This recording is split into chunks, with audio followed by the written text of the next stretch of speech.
Estudo da Torá. Livro Atos dos Emissários. Capítulo 3. Algum tempo depois, como de costume, sempre horário das 15 horas, os sacrifícios continuavam no templo. E também, como de costume, iam Kefá e Yohanan ao templo, neste horário. Iam para realizar as suas orações. E aqui vemos mais uma vez que a tese de que os emissários, os apóstolos, eram homens que abandonaram as ordens da Torá por acreditarem agora em Yeshua, que eles não mais seguiam os preceitos e as ordens da Torá. Ora, eram eles Yehudins, e portanto assim permaneceram. Pois, mais uma vez falando, a missão de nosso Adonai não era separar-nos da Torá, a palavra de Elohim, mas aproximar-nos ainda mais de suas santas palavras. Ali também, todos os dias iam alguns que pertenciam aos fiéis aos ofícios do templo. E dentre estes havia um homem que todos os dias se punha à porta do templo, a porta formosa, para que pudesse ali angariar alguns trocados, visto que era cometido de uma enfermidade que o impossibilitava de mover as suas pernas. Como não podia andar, sempre havia alguém que o levava para lá, por isso também era conhecido dos frequentadores. Porém, o rumo da sua vida estava prestes a mudar. E dizemos isto, pois ali estavam se achegando aqueles que foram benditos em nome de Adonai. Já fazia alguns dias que receberam o poder do Roar da Emê, e agora bem sabiam o poder que haviam recebido de Elohim através de Yeshua Natsiri. Ao vê-los, o homem lhes pede encarecidamente que estes doem algumas moedas para ele. Então Kefá olha para ele, e também Yohanan, e como que em tom de brincadeira lhe pede para que olhasse bem para eles. Bem, eles não tinham dinheiro. Tudo o que possuíam estava depositado nos cofres celestes. Haviam compreendido que todas as coisas dessa terra são passageiras, são efêmeras e nos tornam cativos. Agora eram eles livres. Tinham poder sobre a matéria. Não precisavam mais contar com coisas tão mesquinhas abaixo do céu, pois tudo lhes fora dado. Até mesmo poder sobre as coisas invisíveis. Então, em um ato de misericórdia, Kefá exclama: "Olha, eu não tenho prata nem ouro para te dar, mas tenho algo muito maior que isso. Algo que irá te saciar para todo sempre. E em nome de Yeshua Natsiri HaMashiach, eu digo, levanta e anda." Que tremendo seria se chegássemos a tal nível de Roar.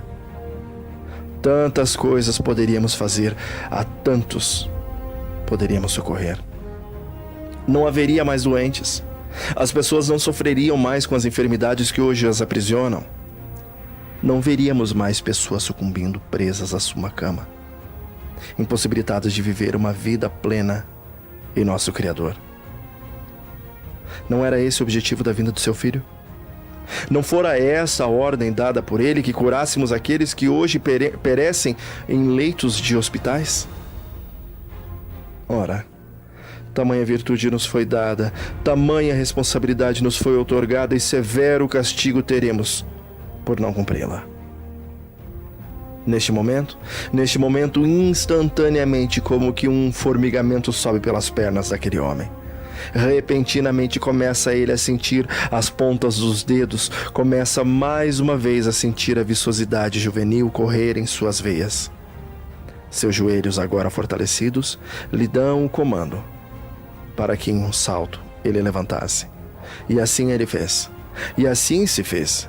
E ao fazê-lo com grande júbilo, começa agora entre risos e lágrimas a louvar a Elohim. E entrando saltitante no templo, louvando e engrandecendo o nome do Criador, entregasse o poder renovador do Pai Celestial. Ao ver tal cena, muitos dos que ali estavam entram em choque. Ora, há alguns dias atrás um profeta estava atuando entre eles, mas eles mesmos o viram morrer. E agora Hashem havia operado novamente entre eles. Pasmos, perplexos, não podiam entender como tal proeza poderia acontecer.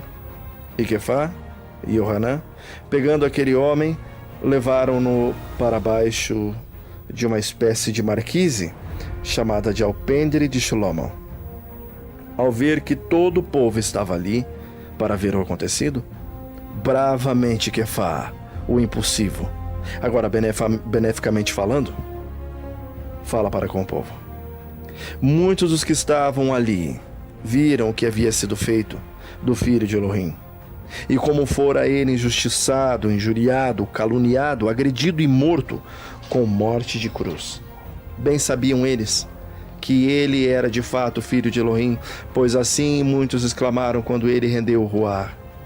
Porém, parecia que a vergonha por tal ato lhes impedia de tocar novamente nesse assunto, como se quisessem escolher fechar os olhos para não ver, temendo assim o castigo divino. Agora Quefá os recorda de todos esses atos e fatos. Eles indagam por que de estarem atônitos, e por que olhavam para Quefá e Yohanan como quem pensando que dele saíra tal poder. Não fora esta a promessa de Elohim para o seu povo? Ora, ele mesmo revelou a natureza divina de Yeshua, que eles mesmos entregaram a Pilatos, e ainda o negaram como se fosse solto, mesmo após as ordens do governador, para que ele fosse solto.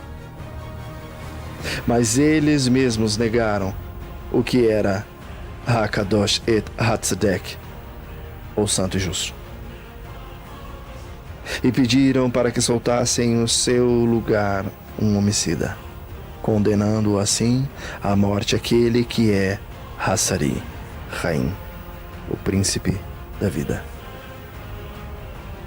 E que o próprio Elohim ressuscitou do mundo dos mortos, e de tal fato foram os talmidins que ali estavam testemunhas oculares.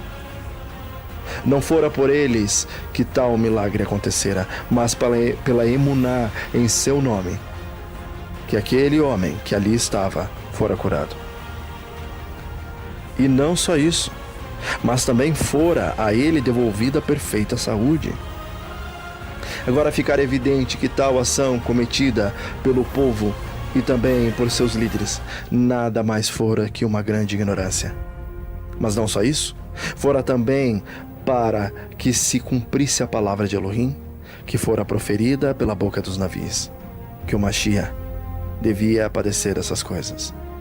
Porém, agora não era hora de debater sobre essas coisas, mas era hora de arrepender-se de seus pecados e converter-se a essa verdade, para que todas as faltas cometidas por eles fossem perdoadas e apagadas para sempre. E assim, vindo o tempo de bonança, calmaria e renovação espiritual pela presença de Hashem entre o seu povo. E assim sendo, o Eterno enviasse Yeshua HaMashiach, que fora pregado e visto por eles mesmos. Ele precisa ficar nos céus até que a restauração do povo de Elohim esteja completa e que todas as coisas sejam renovadas. E isso, assim como ele mesmo anunciou por meio dos navios. Muitos questionam quando será a volta de Yeshua nessa terra. Bem, ele virá quando o tempo chegar, nem antes e nem após. Porém, o importante é que todo o povo de Elohim, os hebreus, é importante que eles estejam restaurados. Todo ele. Que esteja em conformidade com a sua palavra, o Torá, e também com a misericórdia, o testemunho de Yeshua. Somente então a renovação de todas as coisas irá acontecer. E tão logo terminando, virá o nosso Salvador, entre as nuvens do céu, como fora prometido pelo Melahim aos emissários. Quefá os lembras de que disse Moshe em sua profecia descrita em Devarim, ou Deuteronômios, Deuteronômio 18, 15, 18 e 19, que diz que viria dentre o povo um Navi, e este deveria ser obedecido, pois aquele que não o fizesse seria tirado do meio do povo e destruído, e assim se fez. E todos os navios desde Shemuel, todos os que vieram após ele falaram da mesma forma. Então Quefá os lembra que eles eram filhos de todos esses navios, e também da aliança de Elohim havia feito com os pais deles, que da descendência de Abraão seriam abençoados todos os povos da terra.